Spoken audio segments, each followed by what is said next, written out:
Hello नमस्ते, मैं हूं Manisha. Welcome to R S only. और सिलेबस सिलेबस इम्पॉर्टेंट है ना। सिलेबस आपकी गाइडलाइन है कि एग्ज़ाम को कैसे प्रिपेयर करना है, कहाँ से स्टार्ट करना है, क्या क्या मुझे ध्यान देना है, किस किस टाइप के इंफॉर्मेशन को मैं अवॉइड कर सकता हूँ या कर सकती हूँ। ठीक है, तो सिलेबस को सिर्फ रटना नहीं है, सिलेबस को सिर्फ ओवरव्यू देखना नहीं है, सिलेबस को समझना ज़रूरी है।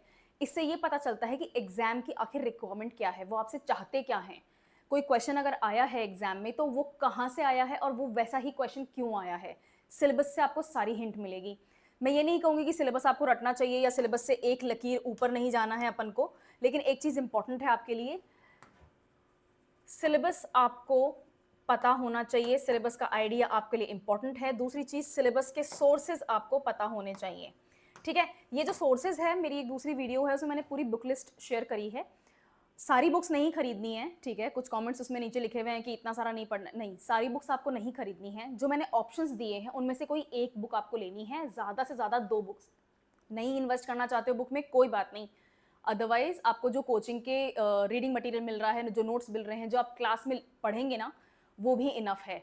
ये करंट अफेयर्स के साथ लागू नहीं होती है बात, ये सिर्फ आपके कोर सब्जेक्ट्स के साथ लागू होती है। ठीक है, तो वो सब कुछ आपका सोर्स है। सोर्स किस चीज के लिए? अगेन सिलेबस के लिए। आरपीएससी ने बहुत ही कॉम्प्रिहेंसिव अपन को एक सिलेबस दिया हुआ है, मैं थोड़ी देर में आपके साथ शेयर करती हूँ। आज अपन देखेंगे प्रिलिमिनरी एग्जाम के लिए।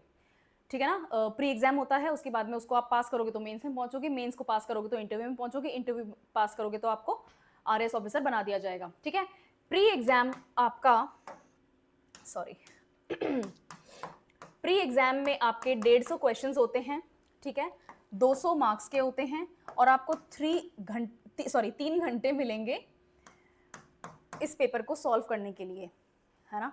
और ये 3 घंटे ट्रस्ट में कम पड़ जाते हैं। 180 मिनट में 150 क्वेश्चन सॉल्व करना आसान नहीं है, डिफिकल्ट है।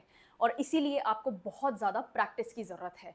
लेकिन आप प्रैक्टिस तभी कर पाओगे जब आपको पता होगा कि आपको पढ़ना क्या है। पहले पढ़ोगे तभी तो उसको रिवाइज करोगे, प्रैक्टिस करोगे ना। ठीक है, by the way, her question जो आप रॉन्ग करेंगे, जो आप गलत करेंगे, उसकी एक नेगेटिव मार्किंग है। 1/3 मार्क आपका काट लिया जाएगा इन 200 में से। ठीक है, तो आपको मिनिमाइज करना है नेगेटिव मार्क्स को। और ये यहाँ पर आपके पास में ये, ठीक है, बैचलर्स लेवल की डिग्री, मेरी एक वीडियो है यूपीएससी वर्सेस आरपीएससी वाली, उसमें मैंने अच्छे से एक्सप्लेन किया है कि आपकी मिनिमम रिक्वायरमेंट क्या होनी चाहिए। ठीक है, आपका पूरा फोकस रहेगा राजस्थान के ऊपर। राजस्थान की ज्योग्राफी, राजस्थान की हिस्ट्री, राजस्थान का कल्चर, राजस्थान की पॉलिटी, राजस्थान करंट अफेयर्स, ये आपके लिए सबसे ज्यादा इंपॉर्टेंट है। राजस्थान की economy with a little shift to India and the global world. ठीक है ना, इन दोनों पॉइंट्स को भी आपको साथ में लेके चलना है, लेकिन आपका मेन फोकस राजस्थान के ऊपर रहेगा। ठीक है, और इसी के साथ साथ आपके करंट अफेयर्स भी टेस्ट कर लिए जाएंगे। कोई ऐसा क्वेश्चन नहीं होता कि बुक में से बस वर्ड बाय वर्ड क्वेश्चन आ गया और बस वही पूछ लिया और वो आपका सिलेबस का पार्ट है तो यू आर हैप्पी। नहीं, वर्ड बाय वर्ड क्वेश्चन जो बुक में से उठ रहा है उसका करंट अफेयर्स से लिंक करके भी क्वेश्चन बन सकता है। मैं भी आपको दिखाती हूँ आगे कैसे। ठीक है, सबसे पहले आपको राजस्थान की हिस्ट्री, ये राजस्थान का पोर्शन है। ठीक है ना, राजस्थान के पोर्शन में अब यहाँ पर हिस्ट्री, आर्ट, कल्चर, लिटरेचर, ये सारे इसमें कवर हो रखे हैं। इन्होंने बहुत एग्जॉस्टिव सिलेबस दिया है आरपीएससी ने, और ये मैंने वेबसाइट से ही लिया है। तो if you want to cross check you can very well do that. देखते हैं अपन हिस्ट्री के जो मेजर लैंडमार्क्स हैं ये आपको देखने हैं। मेजर इवेंट्स कौन कौन से हुए हैं, कौन कौन सी डायनेस्टीज कब स्टार्ट हुई, कब खत्म हुई, उनके मेजर किंग्स कौन से रहे हैं, उनके कौन से फाइट्स, जो बैटल्स हैं वो कौन कौन से मेजर बैटल्स रहे हैं, उनका क्या रिजल्ट निकला, और एनालिटिकल क्वेश्चंस के लिए यानी कि मेंस के पार्ट के लिए उन बैटल से क्या स्ट्रेटेजिक एडवांटेज या डिसएडवांटेज अपन को देखने को मिलती हैं, ये आपके लिए इंपॉर्टेंट हो जाते हैं। मेजर किंग्स, मेजर डायनेस्टीज जैसे गोहिल डायनेस्टी वगैरह हो गई, मेवाड़ डायनेस्टी है ना, वो आपके लिए इंपॉर्टेंट है। हर मेजर डायनेस्टी आपको अलग अलग किंग्स के नाम पता होना चाहिए। स्पेशली ज्यादा ध्यान आपका जाना चाहिए कि किस किंग ने ये डायनेस्टी इस्टेब्लिश करी थी, कौन सा वॉर जीत के, कौन सा बैटल जीत के वो इस्टेब्लिश कर पाए, इनका क्या एरिया है। राजस्थान का मैप जरूर पढ़ना है आपको, हर पेज पर आपको राजस्थान का मैप पढ़ना है, हर टॉपिक के साथ पढ़ना है, कहाँ पर वो डायनेस्टी कितनी फैली हुई है, कौन कौन से किंग्स के साथ में उसकी मतलब बैटल्स वगैरह रहे हैं, ये सब आपके लिए इंपॉर्टेंट है। उसके साथ साथ ये आर्किटेक्चर वाला पोर्शन, हाँ, ये आर्किटेक्चर वाला पोर्शन आपको पढ़ना है। Salient features of architecture, forts and monuments. तो कोई किंग होगा, उन्होंने फोर्ट्स बनाए होंगे, पैलेसेस बनाए होंगे, कोई टेम्पल्स बनाए होंगे। ठीक है ना, जैसे महाराणा सांगा ने विजय स्तंभ बनाया था, ये बनाया कहाँ था? चित्तौड़गढ़ फोर्ट में जाके, है ना। तो ये जो एग्जैक्ट पॉइंट है ना, ये आपके लिए जानना, इस तरह की पॉइंट वाइज आपको जानकारी होना जरूरी है। तो जब आप मेजर डायनेस्टीज पढ़ेंगे तो उसके साथ में उसका आर्किटेक्चर पढ़ेंगे, ओके। फिर एडमिनिस्ट्रेटिव रेवेन्यू सिस्टम, ये आपका एडमिनिस्ट्रेटिव और रेवेन्यू सिस्टम जो है आपका पॉलिटी और इकोनॉमी का पार्ट भी है राजस्थान का, तो ये वहाँ पर भी कवर होएगा साथ में। और सोशो कल्चरल इश्यूज, ये ज़्यादातर टॉप क्वेश्चंस में देखा गया है कि करंट अफेयर्स के थ्रू पूछते हैं, ठीक है ना। कोई मेजर न्यूज़ है, कोई जैसे मान लेते हैं कि कोई ऐसी कुप्रथा, आजकल के लिए कुप्रथा है, सरकार ने कोई कानून बनाया है, कोई नियम जारी किया है कि भाई आज के बाद में आप ये सब प्रैक्टिस नहीं करेंगे, लेकिन उसका कोई ना कोई हिस्टोरिकल बैकड्रॉप रहा होगा, कहीं ना कहीं से वो स्टार्ट हुई होगी। तो अब वो जो भी ट्रेडिशन था जिसको राजस्थान गवर्नमेंट बैन कर रही है या भारत सरकार बैन कर रही है या कुछ भी रूल उसके खिलाफ निकाला है, लॉ निकाला है, लॉ पास हुआ है सॉरी, तो वो प्रथा, वो ट्रेडिशन अब आपके लिए जानना इंपॉर्टेंट हो जाता है। तो इसलिए जो सोशल कल्चरल इश्यूज होते हैं ये आपके करंट अफेयर्स के थ्रू इंपॉर्टेंट होते हैं, इनकी अलग से कोई लिस्ट नहीं होती है, ये बस जानकारी होती है। तो करंट अफेयर्स भी आपके लिए इंपॉर्टेंट हो जाते हैं, ठीक है। Freedom movement, political awakening and integration, ये आपका पूरा पोर्शन मॉडर्न हिस्ट्री में से है। तो मॉडर्न हिस्ट्री आपका राजस्थान का जो पोर्शन है वो यहाँ पर कवर होता है, ठीक है। ओके, मॉडर्न हिस्ट्री स्टार्ट कहाँ से होती है, हम अनऑफिशियली क्या मानते हैं टाइम पीरियड जब मॉडर्न हिस्ट्री स्टार्ट हो गई है, with the death of Aurangzeb 1707 से हम ये मान के चलते हैं कि जब औरंगजेब की डेथ हुई तो मॉडर्न हिस्ट्री का एरा स्टार्ट हो गया। बिकॉज उसके बाद में वैसे भी क्या बोलते हैं, ये तो क्या थे ग्रेट मुगल्स और ये इनका एंड हो गया, अब क्या आएंगे लेटर मुगल्स आएंगे, और लेटर मुगल्स क्या हैं, वीक हैं, ठीक है ना। तो उनका पॉलिटिकल पावर जो है, उनका मिलिट्री पावर जो है वो इतना वीक है कि ब्रिटिशर्स ने अपने आप को इस्टेब्लिश करना स्टार्ट कर दिया, और इस्टेब्लिश भी फर्म इस्टेब्लिशमेंट उनका स्टार्ट हो गया। तो 1707 जो है आपके लिए माइलस्टोन ईयर हो जाता है, और उसके बाद में जो भी आपकी हिस्ट्री है वो सारी मॉडर्न हिस्ट्री में से काउंट होती है, ठीक है। तो अब पॉलिटिकल अवेकनिंग और इंटीग्रेशन, इंटीग्रेशन मतलब नेशनल इंटीग्रेशन, भारत को एक सूत्र में जोड़ना। आज जो अपनी आइडेंटिटी है वो नेशनल इंटीग्रेशन से ही आई है, माइनस द पार्टीशन वाला एपिसोड। अगर पार्टीशन वाला एपिसोड नहीं होता तो जो आपको भारतवर्ष नजर आता वो नेशनल इंटीग्रेशन का पार्ट था, है ना। कांग्रेस के इस्टेब्लिशमेंट, आज की कांग्रेस नहीं, जो कांग्रेस हिस्टोरिकली जो कांग्रेस थी उसके इस्टेब्लिशमेंट का बहुत बड़ा रीजन नेशनल इंटीग्रेशन है। ये आपके मॉडर्न हिस्ट्री का पार्ट है। डायरेक्ट आपके क्वेश्चंस आते हैं, ईयर बाय ईयर के क्वेश्चंस आते हैं, ठीक है। ये तक का क्वेश्चन आया हुआ है कि सॉल्ट मार्च कब स्टार्ट हुआ था, दांडी मार्च जो था गांधी जी का, वो कब स्टार्ट हुआ था। बहुत ही ईजी, बहुत ही डायरेक्ट क्वेश्चन, लेकिन मॉडर्न हिस्ट्री का पार्ट है, ठीक है। ओके, और ये इसमें राजस्थान के जो मेजर लीडर्स थे उस वक्त, राजस्थान का भी तो इंटीग्रेशन जरूरी था ना, यहाँ पर बहुत सारे किंग्स थे, बहुत सारी डायनेस्टीज, बहुत सारे किंगडम्स हैं और सब बिखरे हुए हैं, तो उनका भी इंटीग्रेशन जरूरी है। तो वहाँ पर भी आपके पॉलिटिकल लीडर्स जो इस काम में लगे हुए हैं वो आपके लिए इंपॉर्टेंट हो जाते हैं। आर्ट्स, पेंटिंग और हैंडीक्राफ्ट्स, और इसी के साथ में आपको पढ़ने हैं works of Rajasthan, literature, fair, festival, folk music and folk dances. ये चारों टॉपिक्स आपके एक साथ चलेंगे, arts, painting, handicrafts, works of Rajasthan, जिसमें लिटरेचर और डायलॉग्स आएंगे, आपकी लैंग्वेजेस आएंगी, ठीक है ना। राजस्थान की लैंग्वेजेस को लैंग्वेजेस की मान्यता नहीं है, उनको डायलेक्ट्स बोलते हैं, ठीक है। बहुत सारे रीजंस हैं, आपको क्लास में बताया जाएगा ये चीज़, लेकिन इनको डायलेक्ट्स बोलते हैं, ये आपके लिए इंपॉर्टेंट है ना। जैसे जयपुर की जो ट्रेडिशनल लैंग्वेजेस को क्या बोलते हैं, Dhundhari, that is a dialect. Marwari है ना, तो शेखावाटी रीजन वाले के आसपास बोली जाती है। तो ये सब आपके लिए डायलेक्ट्स इंपॉर्टेंट हो जाते हैं। मैप्स के हिसाब से पढ़ना, I can not emphasise on this enough. Rajasthan के 50 पॉलिटिकल मैप खरीदो और 50 फिजिकल मैप खरीदो और मैप्स के हिसाब से तैयारी करना शुरू करो, ठीक है। उसके बाद में आपके लिए फेयर्स, जैसे पुष्कर फेयर हो गया, फेस्टिवल जैसे सम फेस्टिवल हो गया, है ना, गणगौर हो गया, तीज हो गया, ये राजस्थान के टिपिकल फेस्टिवल्स हैं, राजस्थान के ट्रेडिशनल फेस्टिवल्स हैं, ये आपके लिए इंपॉर्टेंट है। फोक म्यूजिक और फोक डांसेस, होली के आसपास के दिनों में चंग बजती है ना, वो इंस्ट्रूमेंट और वो म्यूजिक फोक म्यूजिक का पार्ट होता है, और ये आपके लिए इंपॉर्टेंट है। ये सिर्फ मैंने एक एग्जाम्पल दिया है, ऐसे बतेरे एग्जाम्पल पड़े हुए हैं, आपको पढ़ना है। और फोक डांसेस जैसे घूमर हो गया, कालबेलिया हो गया, ये जो डांसेस हैं ये आपके फोक डांसेस हैं, ठीक है। राजस्थान में क्लासिकल डांसेस का ट्रेडिशन नहीं है, फोक डांसेस का ट्रेडिशन है ना। और सिर्फ फोक डांसेस ऊपर ऊपर से नहीं पढ़ना कि ठीक है मैंने लिस्ट याद कर ली, आपको ये पता होना चाहिए कि कौन सी कम्युनिटी का वो स्टार्ट किया हुआ है, ठीक है। जैसे घूमर डांस है, घूमर डांस किसने स्टार्ट किया था, भील कम्युनिटी ने स्टार्ट किया था, ये चीज़ आपको पता होनी चाहिए। इनके फेमस डांसर्स, जैसे कालबेलिया की फेमस डांसर कौन है, सबसे फेमस डांसर तो अपने गुलाबों हैं, राइट। तो ये आपको नेम्स पता होने चाहिए, तो वो हिस्टोरिकल नेम ही नहीं है, सिर्फ करंट नाम भी आपको पता होने चाहिए। आपको ऐसे पढ़ना है। राजस्थान की कल्चर, ट्रेडिशंस और हेरिटेज आपके इसमें मॉन्यूमेंट्स वगैरह आ जाएंगे, ठीक है ना इसमें, और ये आर्किटेक्चर वाला पॉइंट इसमें आएगा, हाँ, इसके साथ में आपको ये पढ़ने हैं, है ना।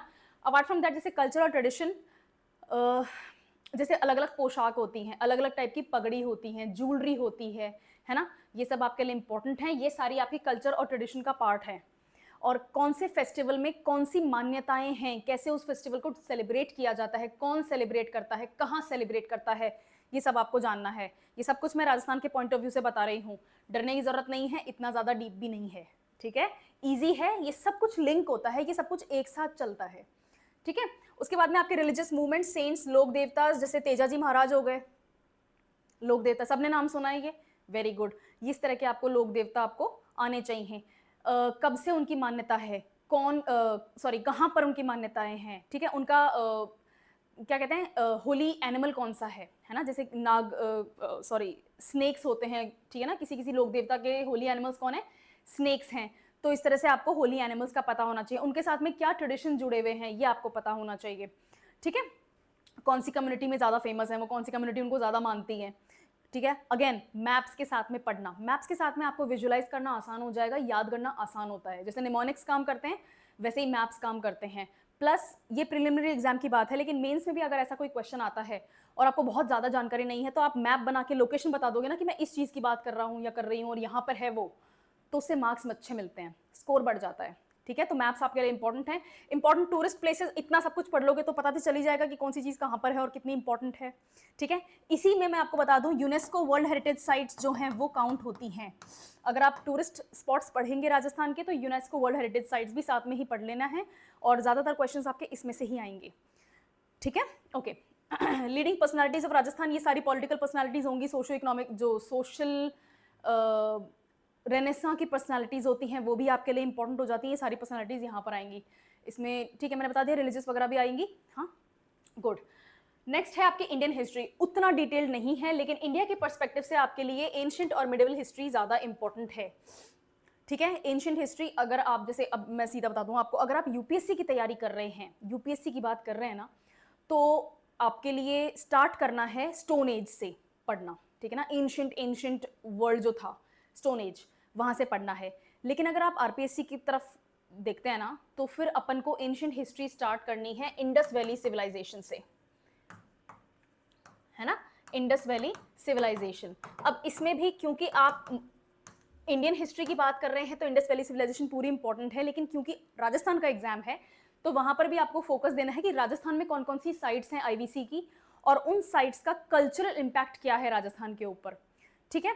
तो आईवीसी आपको पढ़ना है। आईवीसी के बाद में क्या आया था आपका, आर्यन माइग्रेशन थ्योरी आती है, ठीक है, आर्यन माइग्रेशन थ्योरी आपको पढ़नी है। आर्यन माइग्रेशन थ्योरी के बाद में आपको महाजनपदाज आएंगे, आपके 10 महाजनपदाज आएंगे, वो पढ़ने हैं। ये सब आपका एंशिएंट हिस्ट्री में काउंट होता है। मौर्यन एम्पायर वगैरह वो जो सारा है ना, चोलास, चेरास, पांड्याज, गुर्जर प्रतिहाराज, ये जो सारे के सारे मैंने नाम लिए हैं, ये एंशिएंट हिस्ट्री का पार्ट हैं, ये आपको पढ़ने हैं। मिडिल हिस्ट्री में आपका ज़्यादा फोकस होना चाहिए दिल्ली सल्तनत के ऊपर और मुगल्स के ऊपर, ठीक है, इनके ऊपर डायरेक्ट क्वेश्चंस आते हैं। किंग्स के ऊपर आते हैं, किंग्स का जो रेवेन्यू सिस्टम था, जो एडमिनिस्ट्रेटिव सिस्टम उन्होंने चेंज किया, जो मिलिट्री सिस्टम है, कौन सी करेंसी कौन से किंग ने स्टार्ट करी थी, कौन से मेटल की करेंसी थी, कुछ सिल्वर कॉइन्स थे, कुछ कॉपर कॉइन्स थे, गोल्ड कॉइन्स थे, इन कॉइन्स को कहते क्या थे, ठीक है, लैंड रेवेन्यू सिस्टम वगैरह हो गया इनका, ये सब कुछ आपका इन दोनों में से ज़्यादा क्वेश्चंस आते हैं, तो फोकस इसके ऊपर ज़्यादा रखना है, मतलब लगभग इसी के ऊपर रखना है, ठीक है। और मॉडर्न हिस्ट्री में आपको पहले बता चुकी हूँ, 1707 से मॉडर्न हिस्ट्री स्टार्ट हुई थी, जब औरंगजेब की डेथ हुई थी, ठीक है, 1707 से ब्रिटिश एरा स्टार्ट हो जाता है। ऑफिशियली अनऑफिशियली अपन बात नहीं कर रहे हैं, ऐसे तो 1499 में पहली फैक्ट्री आ गई थी इंडिया में, उसकी बात नहीं कर रही हूँ मैं, लेकिन 1707 को लैंडमार्क ईयर माना जाता है, ठीक है। तो वहाँ से आपको मॉडर्न हिस्ट्री स्टार्ट करनी है, हर तरीके की मॉडर्न हिस्ट्री पढ़नी है। इसमें पॉलिटिकल पोर्शन ज़्यादा होगा आपका, ठीक है ना, कौन कौन से बैटल्स हुए थे वो सब आपके लिए इंपॉर्टेंट हो जाते हैं, कौन कौन से किंग्स थे, फेमस नाम आपने सबने सुने हुए हैं, कोई पॉइंट नहीं है मेरा रिपीट करने का, लेकिन ये आपके लिए इंपॉर्टेंट है। आर्ट, कल्चर, लिटरेचर और आर्किटेक्चर सारी की सारी, ठीक है, एंशिएंट जरूरी है ही है, लेकिन ज़्यादा क्वेश्चंस इन दोनों में से आते हैं, ठीक है, ज़्यादा क्वेश्चंस होने के चांसेस इन दोनों में से ज़्यादा हैं। ऐसा नहीं है कि एंशिएंट हिस्ट्री के जो भी डायनेस्टीज़ हैं, जो भी अपने एंशिएंट हिस्ट्री में मॉन्यूमेंट्स वगैरह पढ़े हैं, उनका आर्किटेक्चर इंपॉर्टेंट नहीं है, ऐसा नहीं है, यहाँ ज़्यादा इंपॉर्टेंस देनी है थोड़ी सी, ठीक है। हमारा एग्जाम पैटर्न थोड़ा सा मिडिल इंडिया के ऊपर ज़्यादा स्टक किया हुआ है, तो उसका कुछ कर नहीं सकते, पर ठीक है, ऐसा है। अभी मेजर डायनेस्टीज मैं आपको बता चुकी हूँ कौन कौन सी हैं, सारी पढ़नी है, उनका administrative system, socio economic conditions, आपके मूवमेंट्स, ये सारे आपके इंपॉर्टेंट हैं। अब ये प्रोमिनेंट मूवमेंट में एक रिलीजियस मूवमेंट आपने सबने सुना है, वो है भक्ति मूवमेंट, सुना है ना, हाँ। तो इस तरह के और जितने भी मूवमेंट्स हैं वो सारी लिस्ट बनानी है, सब किस रिलीजियस लीडर ने वो मूवमेंट स्टार्ट किया था, क्या पर्पस था, फाइटिंग अगेंस्ट व्हाट, वो सब आपके लिए इंपॉर्टेंट हो जाता है, सारे रिलीजन्स आपके लिए इंपॉर्टेंट हैं, ठीक है। कुछ होते हैं इंडिक रिलीजन्स और कुछ होते हैं अब्राहमिक रिलीजन्स। अब्राहमिक रिलीजन्स आपके पास में 3 हैं, ठीक है, जुडाइज्म, क्रिश्चियनिटी एंड इस्लाम, ये अब्राहमिक रिलीजन्स हैं। और इंडिक रिलीजन्स में क्या क्या आएगा, एक तो आपका हिंदुइज्म आएगा, जैनिज्म आएगा, बुद्धिज्म आएगा, एनिमिस्ट्स आएंगे और सिखिज्म आ जाएंगे, ठीक है। तो ये आपके लिए सारे रिलीजन्स इंपॉर्टेंट हैं। रिलीजन्स क्यों स्टार्ट हुए, किसने स्टार्ट किए, उन्होंने रिलीजन्स में क्या क्या डिफरेंस है ना, प्रैक्टिसेस का, सोशल जो हायरार्की है वो कैसे डिफरेंट है, ये सब आपको पढ़ना है, ठीक है।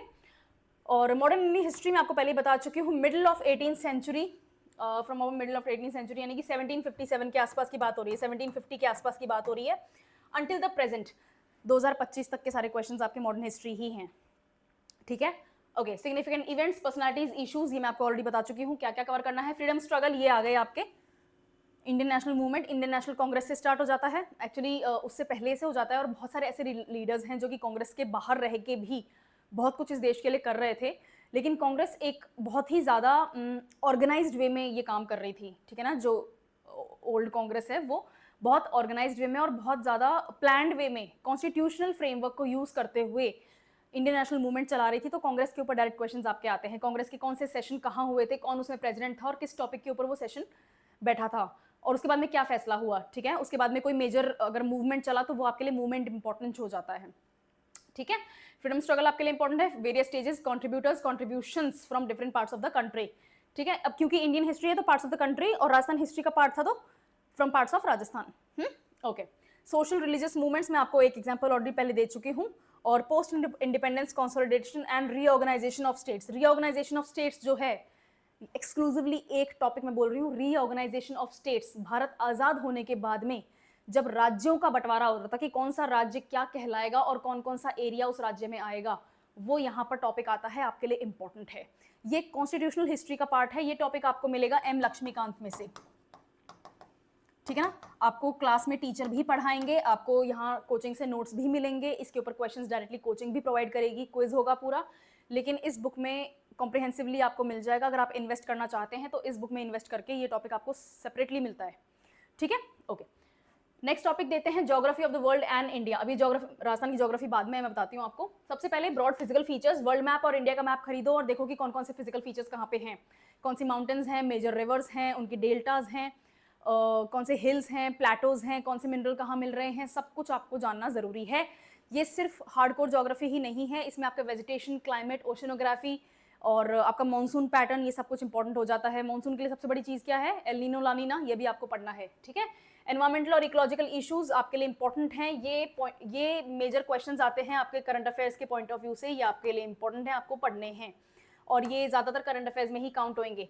वाइल्ड लाइफ एंड बायोडाइवर्सिटी, इसमें आपको एक चीज़ और ऐड करके पढ़नी है, वो है नेशनल पार्क्स, है ना। National parks, wild life sanctuaries जो भी अवेलेबल हैं, वाइल्ड लाइफ सेंचुरीज जो भी हैं, वाइल्ड लाइफ सेंचुरीज, पता नहीं क्या लिख दिया मैंने, ठीक है। और प्रोजेक्ट टाइगर हो गया, प्रोजेक्ट एलिफेंट हो गया, ये सब आपको यहाँ पर पढ़ना है, ठीक है। और इंटरनेशनल वाटरवेज आपको आने चाहिए, जैसे अभी प्रेसिडेंट ट्रंप आए और उन्होंने एक इंपॉर्टेंट वाटरवे के बारे में बात करी।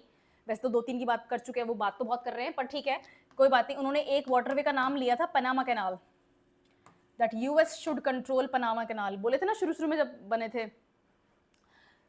ये होते हैं वाटरवेज, है ना। जैसे एक और है सुएज कैनाल, सुना है ना, इजिप्ट के कंट्रोल में है। पनामा कैनाल किसके कंट्रोल में है, पनामा कंट्री के कंट्रोल में है। ये आपके लिए वाटरवेज हैं, ये इंपॉर्टेंट हैं। इंडिया के पास में एक और है ना, मलाक्का स्ट्रेट, सुना है कि यहाँ पर चाइना बहुत डिस्टर्बेंस करने की कोशिश करता है, लेकिन वो ये पार नहीं पड़ रही, ठीक है। मलाक्का स्ट्रेट ये आपके लिए इंपॉर्टेंट है। अगर आप ग्रीक हैं या आपको ग्रीक आती है तो मलाक्का वर्ड का मीनिंग मत ढूंढना, कोई बात नहीं। फिर है मेजर इंडस्ट्रियल रीजन्स, अगर आप मिनरल्स देखेंगे, माइंस देखेंगे या फिर वेजिटेशन देखेंगे तो आपको मेजर रीजन्स मिल जाएंगे। ये आपको तीनों चीज़ें मिल जाएंगी एटलस में से। अगर आपको सिर्फ अंडरस्टैंडिंग के लिए देखना है तो एटलस में से मिल जाएंगी, पढ़ना है, नोट्स बनाने पड़ेंगे, बुक्स में सारी जानकारी मिलेगी, नोट्स में मिलेंगे, ठीक है ना। जो कोचिंग के नोट्स हैं वहाँ पर आपको सारी जानकारी मिलेगी। इंडिया के लिए वही चीज़ जो वर्ल्ड की पढ़ी थी, वही चीज़ यहाँ पर इंडिया की भी पढ़नी है, ठीक है। ब्रॉड फिजिकल फीचर्स, भारत का मैप निकालो, हिमालय से लेकर रामेश्वरम तक सब रट डालो, ठीक है। स्टेट्स याद होने चाहिए, जम्मू कश्मीर को सबसे पहले लद्दाख को उठाएंगे, फिर कश्मीर को उठाएंगे, फिर जम्मू को उठाएंगे, फिर पंजाब लेंगे, गुजरात लेंगे, फिर राजस्थान लेंगे, गुजरात लेंगे, उसके नीचे आएंगे अपन को महाराष्ट्र मिल जाएगा, फिर आपको मिलेगा कर्नाटका, गोवा, केरला, तमिलनाडु, है ना, यही है, आंध्र प्रदेश, तेलंगाना, ऊपर जाओ ओडिशा, और उसके बाद में आएगा आपका वेस्ट बंगाल। वेस्ट बंगाल के और ऊपर जाएंगे अपन, जो कॉर्नर ट्राइंगल बनता है वो बनता है सिक्किम का, और सेवन सिस्टर्स आपको अलग से पढ़ने हैं। सबसे पहले आएगा कौन, सबसे ऊपर कौन आएगा, अरुणाचल प्रदेश आएगा, फिर नागालैंड आएगा, मणिपुर, मिजोरम, ठीक है, फिर नीचे यहाँ त्रिपुरा, अंदर मेघालय, और फिर बीच में आएगा आपका असम, ठीक है। फिर वेस्ट बंगाल से अपन थोड़ा सा वापस वेस्ट की तरफ आएंगे, है ना, तो बॉर्डर का बता रही हूँ मैं आपको सिर्फ, तो बिहार है, इन दोनों के बीच में थोड़ा सा झारखंड भी मिल जाएगा, ठीक है, और फिर और वेस्ट की तरफ आएंगे, उत्तर प्रदेश है, उत्तराखंड है, और फिर हिमाचल है, और इन दोनों के बीच में क्या है, हरियाणा है, हरियाणा के अंदर क्या है, दिल्ली है, राजस्थान और यूपी के बीच में क्या है, मध्य प्रदेश है, ठीक है। ये आपको स्टेट्स ऐसे ही लर्न करने हैं। और मध्य प्रदेश को जो बाइफ्रिकेशन हुआ था वो किसका हुआ था, छत्तीसगढ़ से हुआ था, ये आपको आना चाहिए। ये तो सिर्फ स्टेट्स हैं, आपको स्टेट्स की कैपिटल आनी चाहिए, आपको सारी की सारी एडमिनिस्ट्रेटिव जो डिविजन्स हैं जिनको अपन यूनियन टेरिटरीज बोलते हैं, जम्मू कश्मीर है एक, लद्दाख है एक, ठीक है, और दमन एंड दीव है, दिल्ली है, पौंडीचेरी है, आपके आइलैंड्स हैं, लक्षद्वीप और अंडमान निकोबार हैं, ये सब आपको आने चाहिए। अंडमान निकोबार कौन सी लैटिट्यूड से डिवाइड होते हैं ये आपको आना चाहिए, ठीक है, ये आपके लिए ज़रूरी है। इसको इसी तरीके से पढ़ना है, इसको रटना नहीं है, इसको बार बार पढ़ोगे ना ये लर्न हो जाएगा, इतना डिफिकल्ट नहीं है। आपके फिजियोग्राफिक डिविजन्स, अब इस पॉलिटिकल मैप के साथ में आप फिजिकल मैप उठाओगे और पढ़ोगे कि कौन सी माउंटेन रेंज, कौन सी रिवर्स, कौन से डेल्टाज, कौन सी प्लेटोज कहाँ पर हैं, और जब ये पढ़ोगे तो इसमें आएगा मिनरल्स, ठीक है। राजस्थान की अरावली हिल्स पढ़ोगे ना, तो राजस्थान की अरावली हिल्स में आपको मिलेंगे कॉपर, आपको मिलेगा आयरन ओर, आपको मिलेंगे सैंडस्टोन, मार्बल, ग्रेनाइट, ठीक है, ये आपको एज इट इज पढ़ने हैं। फिर आएंगे बीच में विंध्या रेंजेस, सतपुड़ा रेंजेस, ठीक है, वेस्टर्न घाट्स, ईस्टर्न घाट्स, इन सब में क्या क्या मिनरल्स मिल रहे हैं, कौन कौन सी ओपनिंग है जहाँ से ट्रैवल करना पॉसिबल है, ये सब आपको ज़रूरी है पढ़ना, ठीक है, ओके। और आपको हिमालय से स्टार्ट करना है, तो अगर हिमालय पढ़ोगे तो हिमालय में ये भी, सिर्फ हिमालय नहीं, सिर्फ जब आप फिजिकल फीचर्स पढ़ोगे तो वहाँ पर आपको again wild life sanctuaries, national parks, कौन सा एनिमल कहाँ पाया जाता है, क्या उनका कोई मूवमेंट कॉरिडोर है या नहीं है, न्यूज़ में कौन सा है। जैसे राजस्थान के लिए कूनो पालपुर जो मध्य प्रदेश में है, वहाँ से रणथंभौर तक एक टाइगर कॉरिडोर बनाया जा रहा है ना, क्योंकि ये न्यूज़ में है तो अब आपके लिए ये दोनों इंपॉर्टेंट हो जाते हैं। और सिर्फ यही दोनों नहीं, सरिस्का भी इंपॉर्टेंट हो जाता है, मुकुंदरा हिल्स भी इंपॉर्टेंट हो जाता है, क्योंकि इन जगहों पे टाइगर पाया जाता है, ठीक है, ओके। इन जगहों में टाइगर को प्रोटेक्ट किया गया है। एग्रीकल्चर और एग्रो बेस्ड इंडस्ट्रीज, क्योंकि मिनरल्स, माइंस और नेचुरल रिसोर्सेज पढ़ लोगे तो फिर एग्रीकल्चर भी सेम मैप्स पे आपको पढ़ना है। कौन सा वेजिटेशन टाइप का कहाँ मिलता है, कौन सा टाइप का ट्री कहाँ पर मिलता है, और किस किस जगहों के साथ में वो कॉमन है, ठीक है। आपको टाइप्स ऑफ फॉरेस्ट पढ़ने हैं, डेसिडुअस फॉरेस्ट हो गए, एवरग्रीन फॉरेस्ट हो गए, थॉर्न फॉरेस्ट हो गए, ठीक है, और इनके फेमस ट्रीज जो मोस्ट इंपॉर्टेंट ट्रीज हैं वो आपको पढ़ने हैं। ये सब आपको एग्रीकल्चर में पढ़ना है, एग्रो बेस्ड इंडस्ट्री में पढ़ना है, और वेजिटेशन में पढ़ना है, नेचुरल वेजिटेशन आपके लिए इंपॉर्टेंट है। मिनरल्स मैं आपको बता चुकी हूँ, मेजर इंडस्ट्रीज और इंडस्ट्रियल डेवलपमेंट। अगर आप मिनरल्स और एग्रो बेस्ड इंडस्ट्रीज पढ़ोगे तो आपके साथ में ऑलरेडी इंडस्ट्रियल काउंट यहाँ पर आ जाएगा। ट्रांसपोर्टेशन, मेजर ट्रांसपोर्टेशन आपके होते हैं शिप्स के साथ में, है ना, और वाटरवेज, जो इनलैंड वाटरवेज होते हैं उसके साथ में शिप्स तो क्या है, समंदर में चलती हैं, जो बहुत बड़ी ग्रैंड शिप्स होती हैं, है ना। वाटरवेज आपके लिए इंपॉर्टेंट है, जो इनलैंड वाटरवेज हैं, रिवर्स के अंदर जो ट्रांसपोर्टेशन हो रहा है वो आपके लिए इंपॉर्टेंट है। रोड्स, हाईवेज, है ना, NH 8 कहाँ से कहाँ तक है, नेशनल हाईवे नंबर 8 कहाँ से कहाँ तक है, जयपुर वालों को पता है, ठीक है, दिल्ली से मुंबई जाती है, जयपुर को टच करते हुए जाती है, मान के चल रहे हैं अपन जयपुर को टच करते हुए जाती है, बाकी अगर मैप में देखोगे ना तो थोड़ा सा दूर से निकलती है, बट जयपुर के पास में से निकल रही है, ठीक है। आपको रोड्स का पता होना चाहिए, NH 1 कौन सी है, NH 11A कौन सी है, ये सब आपको पता होना चाहिए।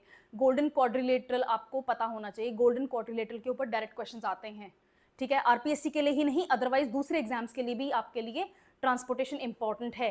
फिर इसमें आपके साथ में आएंगे एयरवेज और रेलवेज। कोई सा भूल रही हूँ क्या मैं, रोडवेज, रेलवेज, एयरवेज, वाटरवेज, हाँ ठीक है, ठीक है, ये चारों आपके वो ट्रांसपोर्टेशन सिस्टम आपके कवर हो गए। ट्रांसपोर्ट कॉरिडोर्स, नेचुरल रिसोर्सेज अपन ऑलरेडी बात कर चुके हैं, और एनवायरमेंटल प्रॉब्लम्स, इसमें आएंगे आपके क्लाइमेट चेंज, यानी कि आपके करंट अफेयर्स से रिलेटेड सारे क्वेश्चंस, इकोलॉजी एनवायरमेंट का जो करंट अफेयर्स हैं वो सारे क्वेश्चंस यहाँ कवर होते हैं, ठीक है, और ये बहुत इंपॉर्टेंट है, I can not emphasise more on this, ये बहुत इंपॉर्टेंट है। ज्योग्राफी और राजस्थान, बहुत छोटा सा सिलेबस दिख रहा है ना, जो अभी अपन ने इंडिया और वर्ल्ड का कराना वो सारा आपको राजस्थान को अलग से करना है, ठीक है। Broad physical features, physiographic divisions, इसमें आपके वेदर डिविजन्स भी आएंगे, वेदर डिविजन्स आपको इंडिया के या वर्ल्ड के पढ़ना जरूरी नहीं है, लेकिन राजस्थान के वेदर डिविजन्स आपको पढ़ना जरूरी है। नेचुरल रिसोर्सेज ऑफ राजस्थान, इसमें आपके माइंस मिनरल्स वगैरह आएंगे, वेजिटेशन आएगी जो मैं आपको ऑलरेडी बता चुकी हूँ, एग्रो बेस्ड इंडस्ट्रीज भी यहाँ पर कवर होंगी, climate, natural vegetation, forest, wild life diversity, ये रहा, ठीक है। ओके, मेजर इरिगेशन प्रोजेक्ट, इसमें आपके इंदिरा गांधी कैनाल आ जाएंगी, है ना। अभी बूंदी लिफ्ट इरिगेशन कैनाल हुई है सोलर पावर्ड, तो बूंदी कैनाल भी यहाँ आ जाएगी। इसमें आपके सारे डैम्स आएंगे, राजस्थान के जो डैम्स हैं, माही डैम हो गया, क्या नाम है इसका जिसमें जयपुर को पानी देते हैं, अब मेरे दिमाग से निकल रहा है, ठीक है। इसारदा डैम वगैरह हो गए, है ना, ये आपके डैम्स इंपॉर्टेंट हैं। थोड़ी देर बाद में वो डैम का नाम याद आएगा ना, then I will tell you. अब मेरी प्रेस्टीज का सवाल है, ठीक है। माइंस एंड मिनरल्स आपने ऑलरेडी रिसोर्सेज में पढ़ लिया है, माइंस एंड मिनरल्स। पॉपुलेशन आपके लिए इंपॉर्टेंट है, इस पॉपुलेशन को डेमोग्राफी के पॉइंट ऑफ व्यू से आपको पढ़ना है, ठीक है ना। डेमोग्राफी का है कि एक तो आपको रिलीजियस डेमोग्राफी का पता होना चाहिए, एक आपको कास्ट डेमोग्राफी भी जानना जरूरी है, जो कि एससीज और एसटी पॉपुलेशन ज़्यादा इंपॉर्टेंट है आपके लिए, है ना। मेजर कम्युनिटी और जहाँ जहाँ पर वो ज़्यादातर पाई जाती हैं, ठीक है, जैसे भील्स वगैरह कहाँ पाए जाते हैं, है ना।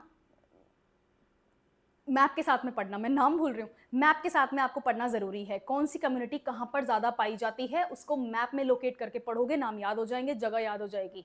डिस्ट्रिक्ट वाइज पढ़ना आपके लिए इंपॉर्टेंट है, सारे 33 डिस्ट्रिक्ट पढ़ने हैं ऐसा नहीं है, लेकिन आपको जोन का पता होना चाहिए, कुछ आइडिया होना चाहिए, ठीक है।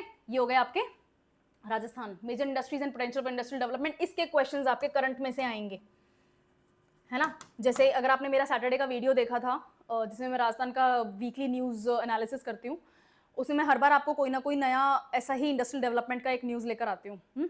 जैसे रेको ने नई लैंड मांगी है फ्रॉम डिस्ट्रिक्ट कलेक्टर्स, कहाँ कहाँ पे, जहाँ जहाँ से नेशनल हाईवेज और एक्सप्रेसवेज गुजर रही हैं, कि भाई हमें इसके आसपास ज़मीन दे दो। ये क्योंकि न्यूज़ में था, इसलिए आपके लिए इंडस्ट्रियल डेवलपमेंट का जो पोटेंशियल है ये इंपॉर्टेंट हो जाता है, ठीक है। करंट अफेयर्स के पॉइंट ऑफ व्यू से इसको देखना है। पॉलिटी के लिए मैं आपको ऑलरेडी बुक लिस्ट में बता चुकी हूँ, आपके लिए एम लक्ष्मीकांत इंपॉर्टेंट है ना।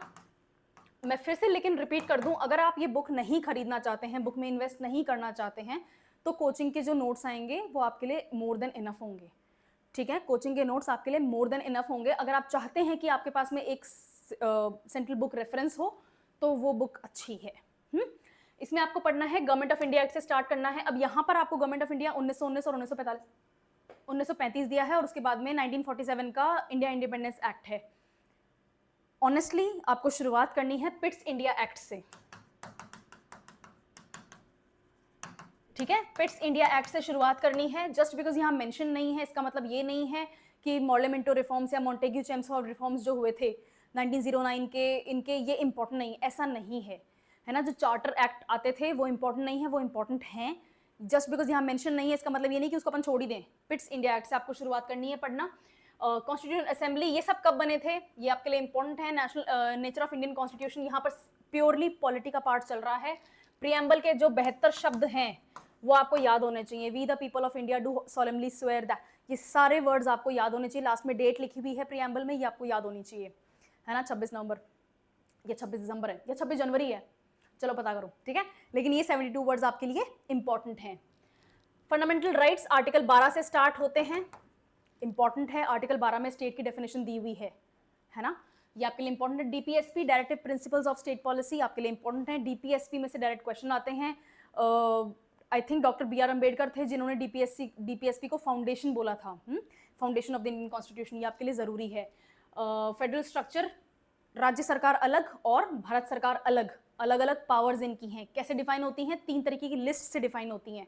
कौन सी लिस्ट है, यूनियन लिस्ट, कॉन्करेंट लिस्ट और स्टेट लिस्ट, आपको याद करनी है, अलग से पढ़ना है। कॉन्स्टिट्यूशनल अमेंडमेंट्स, 130 अमेंडमेंट्स हो चुके हैं देश में अभी तक। 130 टाइम्स हमने कॉन्स्टिट्यूशन को अमेंड कर दिया है, संविधान को बदल दिया है, ठीक है। तो 130 अमेंडमेंट्स जो हैं सारे आपके लिए इंपॉर्टेंट नहीं हैं, लेकिन कुछ लैंडमार्क अमेंडमेंट्स आपके लिए इंपॉर्टेंट हैं। जैसे फर्स्ट अमेंडमेंट क्या था, ठीक है ना, जो पंडित नेहरू के टाइम आया था, जो वही लेकर आए थे। फर्स्ट अमेंडमेंट क्या था, आपके लिए इंपॉर्टेंट है। 22nd अमेंडमेंट इंपॉर्टेंट है, 42nd अमेंडमेंट इंपॉर्टेंट है, 45th अमेंडमेंट इंपॉर्टेंट है, 73rd अमेंडमेंट और 74th अमेंडमेंट आपके लिए इंपॉर्टेंट है। 100th अमेंडमेंट कौन सा था, वो इंपॉर्टेंट है। और क्योंकि न्यूज़ में है इसलिए 130th अमेंडमेंट कौन सा है वो भी आपके लिए इंपॉर्टेंट है। इसके अलावा भी जो मनी बिल्स वगैरह आते हैं, डायरेक्ट क्वेश्चन आते हैं, आपके लिए इंपॉर्टेंट हैं। और ये सब पढ़ने के बाद में कुछ ऐसे आर्टिकल्स हैं, कॉन्स्टिट्यूशनल बॉडीज़ हैं, ये आपके लिए इंपॉर्टेंट हैं। थक गए, हैं? अभी से थक गए? नहीं? ओके। इमरजेंसी प्रोविजंस आपके लिए इंपॉर्टेंट हैं, नेशनल इमरजेंसी, स्टेट इमरजेंसी और फाइनेंशियल इमरजेंसी। ठीक है, national emergency, state emergency, financial emergency. सिर्फ आर्टिकल्स इंपॉर्टेंट नहीं है, सिर्फ आपको यही नहीं पढ़ना है कि पावर्स कैसे शिफ्ट होती हैं या क्या होता है, हिस्टोरिकल पॉइंट ऑफ व्यू से भी पढ़नी है। देश के ऊपर कई बार स्टेट इमरजेंसी लगी है, लेकिन नेशनल इमरजेंसी एक बार लगी है, श्रीमती इंदिरा गांधी जी ने लगाई थी। क्यों लगाई थी, कब लगाई थी, कितने टाइम तक चली थी, क्या क्या पावर टसल चल रहा था, ये सब आपको जानना जरूरी है। ठीक है, सिर्फ एग्जाम ही नहीं, इससे समझ में भी आएगी। पॉलिटिक्स देख के समझ में आती है, उसको ऑब्जर्व करना पड़ता है, किताब में लिख के सिर्फ समझ में नहीं आता है।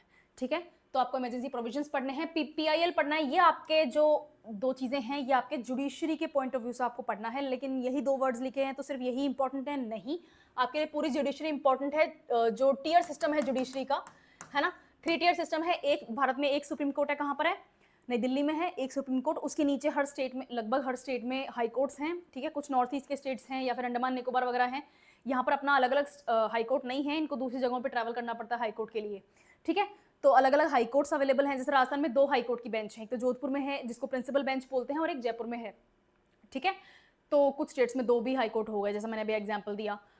और हर हाई कोर्ट के नीचे सबॉर्डिनेट कोर्ट्स आते हैं। सबॉर्डिनेट कोर्ट्स भी अलग अलग टाइप के होते हैं, मुंसिफ कोर्ट हो गया, सेशंस कोर्ट हो गया। ये जो अलग अलग टाइप के कोर्ट्स हैं, ये आपके लिए इंपॉर्टेंट हैं। इन कोर्ट्स में जज बनने के लिए क्या सिलेक्शन क्राइटेरिया है, वो पढ़ना आपके लिए इंपॉर्टेंट है। जजेस का हाई कोर्ट पहुंचना या जजेस को सुप्रीम कोर्ट में पहुंचाना कोलेजियम का काम है, वो कैसे काम करता है, वो आपके लिए इंपॉर्टेंट है। ठीक है, तो जुडिशरी आपके लिए इंपॉर्टेंट है। और जुडिशियल रिव्यू करती है, जिसको आजकल जुडिशरी ओवररीच भी बोलते हैं, है ना, जुडिशियल ओवररीच भी बोलते हैं। वो कंट्रोवर्शियल न्यूज़ असाइड, इनका रेलेवेंस आपके एग्जाम पॉइंट ऑफ व्यू से ये है, स्पेशली मेंस के पॉइंट ऑफ व्यू से, कि आप इन पोजीशंस को कैसे टैकल करते हो, इन इश्यूज को कैसे टैकल करते हो। ठीक है, तो आपके लिए टॉपिक्स सेपरेटली इंपॉर्टेंट हो जाते हैं। पॉलिटिकल सिस्टम में नेचर ऑफ इंडियन स्टेट आप ऑलरेडी पढ़ लेंगे पॉलिटी के हिसाब से। डेमोक्रेसी इन इंडिया, इसमें डेमोक्रेसी इन इंडिया में आपको इलेक्शन पैटर्न पढ़ना है। सिर्फ यूनियन गवर्नमेंट के लिए ही नहीं, पार्लियामेंट में जो राज्यसभा के इलेक्शंस होते हैं, जो कि इनडायरेक्ट इलेक्शंस होते हैं, जैसे प्रेसिडेंट और वाइस प्रेसिडेंट के इलेक्शंस इनडायरेक्ट होते हैं, ये आपको पढ़ना ज़रूरी है।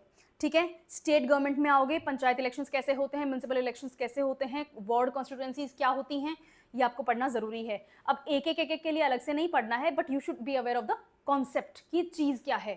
ठीक है, आपको रीऑर्गेनाइजेशन ऑफ स्टेट्स, ये मैं ऑलरेडी उसमें बता चुकी हूँ आपको पहले हिस्ट्री में।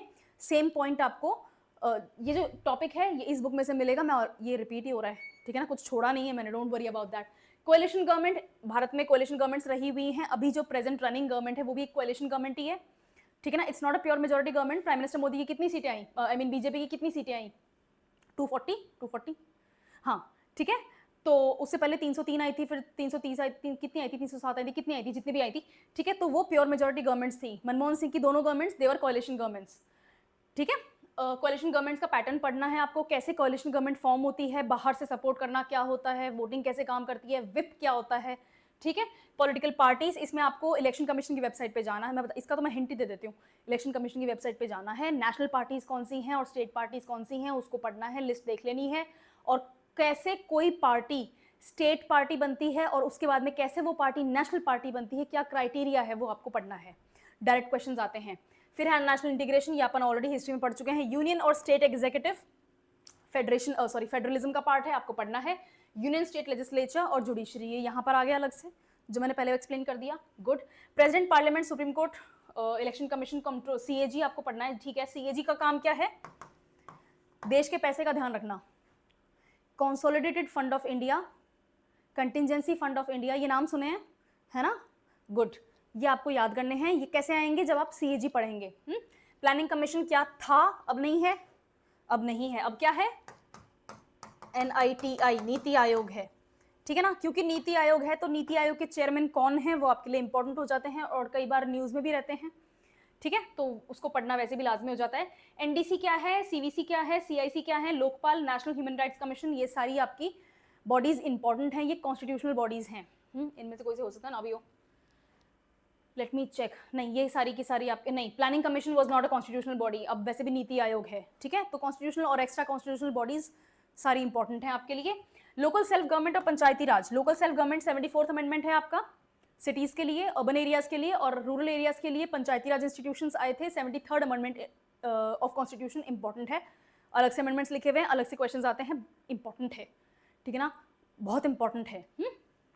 Public policy and rights, national public policy welfare state के हिसाब से इसके ऊपर डिस्क्रिप्टिव क्वेश्चंस बनते हैं, इसमें जनरली प्री के क्वेश्चंस नहीं आते, ठीक है। Various legal rights and citizen charter, again आपके डिस्क्रिप्टिव क्वेश्चंस बनेंगे, मेंस का पार्ट ज्यादा रहता है, ठीक है। Just give me a moment. Okay, फिर है इकोनॉमी, सॉरी, अब है इकोनॉमी, सॉरी एडमिनिस्ट्रेटिव सिस्टम। ये राजस्थान, सिर्फ राजस्थान का पढ़ना है। गवर्नर जो हाईएस्ट कॉन्स्टिट्यूशनल बॉडी है राजस्थान की, किसी भी राज्य की। Chief minister highest political position है किसी भी स्टेट की। स्टेट असेंबली राजस्थान में क्या है, विधानसभा है ना। कुछ स्टेट्स में विधानसभा भी है, विधान परिषद भी है। पढ़ने आपको दोनों हैं। राजस्थान के पॉइंट ऑफ व्यू से विधानसभा पढ़नी है, आपके लिए जरूरी है। हाई कोर्ट ऑफ राजस्थान मैंने आपको बताया 2 जगह है, प्रिंसिपल बेंच जोधपुर में है और दूसरी बेंच कहाँ है, जयपुर में है, ठीक है। 15 दिन जो चीफ जस्टिस ऑफ राजस्थान है वो जोधपुर में रहते हैं और 15 दिन कहाँ रहते हैं, जयपुर में रहते हैं, ठीक है। आरपीएससी आपके लिए इंपॉर्टेंट है, जैसे कि मेन जो इंडिया का अगर आप पढ़ोगे तो उसमें यूपीएससी, यहाँ लिखा हुआ नहीं था ना, यहाँ लिखा हुआ नहीं है, बट यहाँ के हिसाब से आपके लिए यूपीएससी पढ़ना इंपॉर्टेंट है। यहाँ के लिए आपको आरपीएससी पढ़ना जरूरी है। डिस्ट्रिक्ट एडमिनिस्ट्रेशन कैसे रन करता है, स्टेट्स ह्यूमन राइट्स कमीशन की क्या वैल्यू है, क्योंकि और अच्छा ठीक है, कंट्री में क्या है, लोकपाल है, तो स्टेट में क्या है, लोकायुक्ता है। ये आपके लिए इंपॉर्टेंट है। स्टेट इलेक्शन कमीशन कैसे अपॉइंट होते हैं, उनका क्या काम होता है, कौन से इलेक्शंस वो करवाते हैं। स्टेट इन्फॉर्मेशन कमीशन ही नहीं, अब इसके अलावा आपको पढ़ना है state finance commission, state finance commission. और जब आप ऑल इंडिया लेवल का पढ़ेंगे तो उसके लिए आपके लिए जरूरी है फाइनेंस कमीशन पढ़ना। ये कॉन्स्टिट्यूशनल प्रोटेक्शन है इन दोनों को, ये आपके लिए जरूरी है पढ़ना, ठीक है।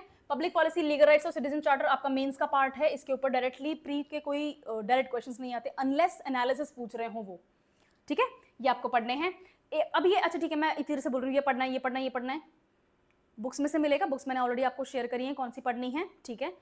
ये पढ़ना है सब कुछ लिंक करके। अगर अलग अलग टॉपिक उठाओगे ना तो फिर नहीं होगा, ठीक है। लेकिन जैसे जुडिशरी टॉपिक उठा लिया तो टियर सिस्टम भी साथ में पढ़ो, है ना। कौन से स्टेट में कौन सा हाई कोर्ट है वो भी पढ़ लो, फिर उसके नीचे कौन कौन से कोर्ट्स आते हैं वो भी पढ़ लो, जजेस का सिलेक्शन कैसे होता है वो भी पढ़ लो, जुडिशियल रिव्यू भी साथ में ही पढ़ लो, जो आर्टिकल्स कवर होते हैं। जैसे इसमें आएगा आपका एडवोकेट जनरल ऑफ इंडिया, है ना, अटॉर्नी जनरल ऑफ इंडिया, ये साथ में पढ़ डालो। तो क्या होगा कि एक ब्लॉक जो है आपका सिलेबस का वो एक साथ कवर होएगा, ठीक है। अलग अलग नहीं करना है, अलग अलग यू विल बी ओवरवेल्म्ड और फिर नहीं होगा, ठीक है। Economy, basic knowledge of budgeting, banking, public finance, national income और ग्रोथ एंड डेवलपमेंट, ये सब आपको मिलेगा 11th और 12th क्लास की एनसीईआरटी से। डेफिनेशन समेत मिलेगा, एग्जाम्पल समेत मिलेगा, बहुत बढ़िया है, ठीक है। ये पढ़ो। और अकाउंटिंग, ये जो अकाउंटिंग वाला है कहाँ है, हाँ ये रहा, है ना। ये जो दोनों टॉपिक्स है ना, ये आई वुड सजेस्ट कि इसके लिए कोई बुक मत खरीदो, ठीक है, क्योंकि ये पहली बात तो करंट अफेयर्स बेस्ड रहने वाला है। दूसरी चीज़, अगर इसको पढ़ना ही है ना तो आपको जो क्लास नोट्स प्रोवाइड हो रहे हैं, जो क्लास में आपको प्रोफेसर पढ़ा रहे हैं, वो इनफ है, क्योंकि इसके ऊपर मैक्सिमम एक क्वेश्चन आएगा, कभी कभी नहीं भी आता, ज़्यादातर बार नहीं आता एक्चुअली तो, ठीक है। तो ये आपके लिए थोड़ा सा सेकेंडरी इंपॉर्टेंस रखता है ये टॉपिक, ठीक है। फिजिकल एंड मॉनेटरी पॉलिसीज, क्योंकि देश की हैं, ज़रूरी है, देश की फिजिकल पॉलिसी और देश की मॉनेटरी पॉलिसी। मॉनेटरी पॉलिसी कौन डिसाइड करता है, reserve bank of India, RBI, और फिजिकल पॉलिसी कौन डिसाइड करता है, गवर्नमेंट ऑफ इंडिया। तो इनकी इंपॉर्टेंस अलग हो जाती है, ठीक है। सब्सिडीज, पब्लिक डिस्ट्रीब्यूशन सिस्टम और ई कॉमर्स, ये जो है ना, इनका ज़्यादातर फोकस होता है करंट अफेयर्स के ऊपर, ठीक है। अब डायरेक्ट वो क्वेश्चंस, वो जमाना ही चला गया जब वो डायरेक्ट क्वेश्चंस पूछ रहे हों कि मनरेगा क्या है, कब इस्टेब्लिश हुई थी, उसका क्या फीचर्स हैं। नहीं, कोई नई सब्सिडी या कोई नई स्कीम गवर्नमेंट अनाउंस करती है, अगर वो इनमें से किसी के साथ में कवर होती है तो वो आपके लिए डायरेक्ट इंपॉर्टेंस रखती है, ज़्यादा इंपॉर्टेंस रखती है, ठीक है। और इन्फ्लेशन कॉन्सेप्ट, डेफिनेशन कॉन्सेप्ट्स आते हैं, कई बार तो डायरेक्ट डेफिनेशन आती है। ये पूछते हैं WPI इंडेक्स क्या रहा है कौन से क्वार्टर का, CPI इंडेक्स क्या रहा है, ये दोनों कैलकुलेट कैसे होते हैं। या फिर ये क्वेश्चन आएगा कि among the following items which one is not covered in CPI calculation, तो आपको आइटम्स वगैरह भी याद करने हैं, ठीक है ना, कि कैलकुलेशन होती कैसी है इनकी। उसके बाद में है आपका इकोनॉमिक डेवलपमेंट प्लानिंग। ये 5 ईयर प्लान जो थे पंडित नेहरू के टाइम से स्टार्ट हुए थे, और जब प्राइम मिनिस्टर मोदी 2014 में शपथ लिए थे तो इनको डिसकंटिन्यू कर दिया था। हम 5 ईयर प्लान्स को अब नहीं फॉलो करते। बीच में भी कई 5 ईयर प्लान्स ऐसे हैं जो या तो 2.5 ईयर्स ही रहे या फिर 7 ईयर्स तक चलते रहे, उस पर अपन नहीं जा रहे हैं। लेकिन 5 ईयर प्लान्स का कॉन्सेप्ट हमने कब स्टार्ट किया और कब तक रहा, ठीक है। ये पढ़ेंगे अपन प्लानिंग कमीशन के पॉइंट ऑफ व्यू से। और आजकल क्या है, ईयरली प्लान्स बनते हैं और उनका ज़्यादातर फोकस किसकी तरफ होता है, नीति आयोग की तरफ होता है, ठीक है ना, नीति आयोग का काम है ये प्लानिंग वाला काम करना, तो ये आपके लिए वैसे इंपॉर्टेंट हो जाता है। इकोनॉमी के sectors agriculture, industry, service, 3 sectors होते हैं, तीनों आपके लिए इंपॉर्टेंट है। ट्रेड, इसमें आपके नंबर्स इंपॉर्टेंट हैं, जीडीपी में किसका हिस्सा कितना है, डायरेक्ट क्वेश्चन आते हैं, डायरेक्ट क्वेश्चन आपको प्रिपेयर करने हैं। रॉ नंबर्स पढ़ने की जरूरत नहीं है, पर कुछ अंदाजा होना चाहिए, ठीक है ना। हमारी सबसे ज्यादा पॉपुलेशन एग्रीकल्चर में एंगेज है और सबसे कम पार्ट जीडीपी का एग्रीकल्चर का ही है, ठीक है। तो इस तरह से आपको पता होना चाहिए। करंट स्टेटस करंट अफेयर्स के हिसाब से आ रहा है। Major economic problems and government initiatives, यहाँ पर आपके रिफॉर्म्स वगैरह आएंगे, स्कीम्स आएंगी, नई नई पब्लिक पॉलिसीज जो अनाउंस होती हैं वो आएंगी, सब कुछ करंट के हिसाब से पढ़ना है आपको। ह्यूमन रिसोर्सेज, ये आपके डेमोग्राफी का पार्ट आ जाते हैं, है ना। क्या है डेमोग्राफी में, ह्यूमन डेवलपमेंट इंडेक्स इंडिया का, इसमें बहुत सारे जो इंटरनेशनल बॉडीज हैं रैंक देते हैं, है ना। हंगर इंडेक्स हो गया, प्रेस फ्रीडम इंडेक्स हो गया, ये सब आपके HDI, खुद का HDI इंडेक्स भी होता है, ये सब आपके रैंक्स भी इंपॉर्टेंट हो जाते हैं। पावर्टी और अनएम्प्लॉयमेंट, ये आपके ज़्यादातर मैं बताऊँ आपको डिस्क्रिप्टिव क्वेश्चंस आते हैं, ठीक है ना। प्री के फैक्चुअल क्वेश्चंस इसमें बहुत बहुत कम मिलते हैं। फ्लैगशिप स्कीम्स, आपके ये फ्लैगशिप स्कीम्स आपके करंट के पार्ट से आएंगे। करंट का बहुत ध्यान रखना है, करंट अफेयर्स का बहुत ध्यान रखना है, करंट अफेयर्स को स्किप नहीं करना है, वरना आधा पेपर भी सॉल्व नहीं होगा। और ये एग्जैजरेशन नहीं है, आप 100 में से 50 150 में से 50 क्वेश्चन सॉल्व कर पाएंगे अगर आप करंट नहीं करेंगे तो, और अगर 50 ही क्वेश्चन सॉल्व करोगे तो फिर सिलेक्शन नहीं होगा, है ना। तो करंट अफेयर्स आपके लिए इंपॉर्टेंट है। सोशल जस्टिस और एम्पावरमेंट में provisions for weaker sections, again आपका करंट अफेयर्स का पार्ट है, करंट अफेयर्स के पॉइंट ऑफ व्यू से ही आपको इसको भी पढ़ना है। Economy of Rajasthan, economy of Rajasthan में जो अपन ने नेशनल पोर्शन पढ़ा है वही आपको राजस्थान के अच्छा ठीक है। इकोनॉमी ऑफ इंडिया में अपन ने बजट और इकोनॉमिक सर्वे नहीं देखा, लिखा हुआ नहीं है, बट बजट और इकोनॉमिक सर्वे आपके लिए ज़रूरी है। Same cheese economy of Rajasthan में भी बजट और राजस्थान का जो इकोनॉमिक रिव्यू आता है वो आपके लिए ज़रूरी है। सरकारी वेबसाइट्स के ऊपर जाओ, डाउनलोड करो, पढ़ो, है ना। और इकोनॉमिक ओवरव्यू ऑफ, ठीक है हाँ, macro economic overview, agriculture, industry और सर्विस सेक्टर इश्यूज कौन कौन से हैं, ग्रोथ एंड डेवलपमेंट प्लानिंग कौन से हैं, ये सारे आपको इकोनॉमिक रिव्यू में से मिलेंगे। और बहुत अच्छा कंपैरिजन आता है, बहुत बढ़िया। एक यही चीज़ है जो सरकार बहुत सुंदर तरीके से करती है, वो है बजट और इकोनॉमिक सर्वे या इकोनॉमिक रिव्यू। बहुत ही सुंदर तरीके से बहुत बढ़िया कवरेज दिखाते हैं, कंपैरिजन दिखाते हैं, पाई चार्ट्स, ग्राफ्स बहुत अच्छे से यूज़ होता है, सिंपल डेफिनेशंस होती हैं। वो आप और मेरे जैसों के लिए ही होता है कि सबको समझ में आ जाए, ठीक है। तो वो आपको पढ़ना है। इंफ्रास्ट्रक्चर रिसोर्सेज, इसमें आपके माइंस, मिनरल्स, इंडस्ट्री सब आ जाएंगे। मेजर डेवलपमेंट प्रोजेक्ट्स आपके आ जाएंगे। प्रोग्राम्स एंड स्कीम्स, ये सब आपको करंट अफेयर्स के पॉइंट ऑफ व्यू से पढ़ना है, ठीक है। Government welfare schemes, SC ST backward class minorities, ये आ गया ना, सब कुछ आपका डेमोग्राफी के हिसाब से आ गया। डेमोग्राफी के हिसाब से आपको सोशल इश्यूज भी पढ़ने हैं, destitute women, children, old age people, farmer, labour, सब कुछ आ गए, बहुत बढ़िया। नेक्स्ट है science and tech. Science and tech को मैं बिल्कुल एक्सप्लेन नहीं करूंगी, इसका पूरा फोकस करंट अफेयर्स के बेसिस पे ही होता है। साइंस एंड टेक में वो डेफिनेशन नहीं आती हैं जो पहले आती थी बायोलॉजी की या फिर 3 लॉज ऑफ न्यूटन, ये सब अब नहीं आते हैं। छोटे एग्जाम्स में आते हैं जो अदरवाइज जैसे SSC CGL वगैरह हो गए, उसमें डायरेक्ट क्वेश्चंस आते हैं। कोई नया बैक्टीरिया कहीं मिला है, कहाँ मिला है, किस साइंटिस्ट ने निकाला है, उसका क्या नाम है, ये सब अब क्वेश्चंस RPSC में नहीं आते हैं, अनलेस वो कोई नेशनल न्यूज़ ना बन जाए। जैसे प्लास्टिक ईटिंग बैक्टीरिया मिला था, है ना, पता करना, इंटरेस्टिंग न्यूज़ है, ठीक है। Everyday science, electronics, computers, IT, ठीक है। स्पेस टेक्नोलॉजी आपका नासा और इसरो आपके लिए बहुत इंपॉर्टेंट है। इसरो बहुत, इसमें ही आपके DRDO के जो भी अचीवमेंट्स हैं लेटेस्ट, वो आपके लिए ज़रूरी हो जाते हैं। ये डिफेंस टेक्नोलॉजी, DRDO, ठीक है। अभी अग्नि 5 मिसाइल का टेस्ट हुआ था, वीडियो देखा था है नहीं, मिनिस्ट्री ऑफ डिफेंस ने वीडियो शेयर किया था X के ऊपर। If you are on X, बहुत बढ़िया, वरना यूट्यूब के ऊपर भी आपको ऐसे वीडियोस मिल जाएंगे, बहुत ही शानदार और बिल्कुल गूज बम्प लाइक, ठीक है। तो आपके लिए डिफेंस टेक्नोलॉजी ज़रूरी है। नैनोटेक में जो भी लेटेस्ट डेवलपमेंट होता है तो ही आपके लिए ज़रूरी है, नैनोटेक को डेफिनेशन से पढ़ने की ज़रूरत नहीं है, ठीक है। और यहाँ पर मैं मजाक नहीं कर रही, सच में ज़रूरत नहीं है, okay. Human body, food, nutrition, health care, ये आपका बायोलॉजी का पार्ट है डायरेक्ट। इतनी ह्यूमन बॉडी आपको आती है ऑलरेडी, जो आपने 10th और 11th क्लास में पढ़ी है, 9th 10th क्लास में पढ़ी है, इतनी ह्यूमन बॉडी आती है आपको। एनवायरमेंट, इकोलॉजी, ये आप ऑलरेडी जो यहाँ कवर हो रहा है वो आप ऑलरेडी ज्योग्राफी में कवर कर चुके होंगे, do not worry about this. Agriculture, horticulture, forestry, animal husbandry, ये सब कुछ आप ऑलरेडी इकोनॉमी में, ज्योग्राफी में और डेमोग्राफी में कवर कर चुके होंगे, do not worry about this here. Next, development of science and tech in Rajasthan, ये आपका पूरा का पूरा करंट के हिसाब से आएगा। अगर राजस्थान सरकार ने कुछ किया है इनको बढ़ावा देने के लिए, कोई PPP नया साइन हुआ है, कोई नया MOU साइन हुआ है, राइजिंग राजस्थान आने वाला है December 9th और 10th को, उसमें कोई इसके अंदर ब्रेक थ्रू स्कीम लॉन्च कर दी गई है या कोई नई पॉलिसी आई है तो ही आपके लिए इंपॉर्टेंट है, इसके लिए चिंता नहीं करनी है, ठीक है। रीजनिंग और मेंटल एबिलिटी मैं आपको नहीं बता रही हूँ, इसमें आपके सिर्फ और सिर्फ आपको ध्यान रखना है डेटा एनालिसिस हो गया, आपका सफिशिएंसी हो गया, है ना, सफिशिएंसी हो गया, इसी में आपके थोड़े बहुत ग्रामर के क्वेश्चंस भी आ जाएंगे, एनालिटिकल रीजनिंग वगैरह हो गए, वो पूछेंगे कि मतलब there are 20 students sitting in a circle, है ना, Reena is sitting on right of on the immediate right of Aakash, और Aakash is sitting right opposite of Meenakshi, जो भी हैं मतलब, ठीक है, तो वो पोजीशंस पूछेंगे और फिर लास्ट में पूछेंगे कि आकाश के लेफ्ट में कौन बैठा था, रीना बैठी है, ठीक है, ओके। तो इस तरह के क्वेश्चंस आएंगे, ये मेंटल एबिलिटी के क्वेश्चंस होते हैं, एनालिटिकल रीजनिंग के क्वेश्चंस होते हैं, इसमें letter series, old odd man out, आपके कोडिंग डिकोडिंग वाले, जैसे अब ये बोल देंगे कि ABCD को आप ABCD ना बोल के XYZ बोलो, ठीक है, तो जो भी ABCD की पोजीशन होती है वो अपन पीछे से XYZ से स्टार्ट करेंगे और फिर A तक पहुंच जाएंगे, तो पोजीशन एक्सचेंज करनी है और फिर इस वर्ड को अपन उस लेटर में कैसे लिखते हैं, प्रैक्टिस की चीज़ है, प्रैक्टिस करो और इसको निकाल लो। शेप्स ट्राइंगल में एक ट्राइंगल देंगे, ठीक है, ऐसे बहुत इजी सा ट्राइंगल देंगे, इसमें ऐसे ऐसे ऐसे ऐसे और ऐसे ऐसे बहुत सारे ना लाइंस बनी हुई होंगे, बोलेंगे टोटल नंबर ऑफ ट्राइंगल्स कितने हैं और ऑप्शंस में दे देंगे 4, ये करना है, बैठ के ट्राइंगल गिनने हैं वहाँ पे, एक क्वेश्चन को करने के लिए 1.25 मिनट मिलता है, ठीक है। ये वीक है तो उधर ध्यान दो, और अगर वो कहीं से भी थोड़ा सा वीक है तो इधर ध्यान दो, ठीक है, ओके। बेसिक न्यूमरेसी आपके मैथ्स है, लेकिन इसमें कोई आपसे ये नहीं पूछेगा कि ट्राइंगल का या फिर क्वाड्रिलेटरल का या फिर सिलेंडर का वॉल्यूम क्या, इन ये सब नहीं पूछेंगे, सिंपल क्वेश्चंस आते हैं, 10th तक की मैथ्स के क्वेश्चंस आते हैं, परसेंटेज हो गया, परम्यूटेशन कॉम्बिनेशन हो गया, प्रोबेबिलिटी क्वेश्चंस हो गए, वो सब आते हैं, है ना, इतना सर दुखाने की जरूरत नहीं है, इट्स वेरी इजी।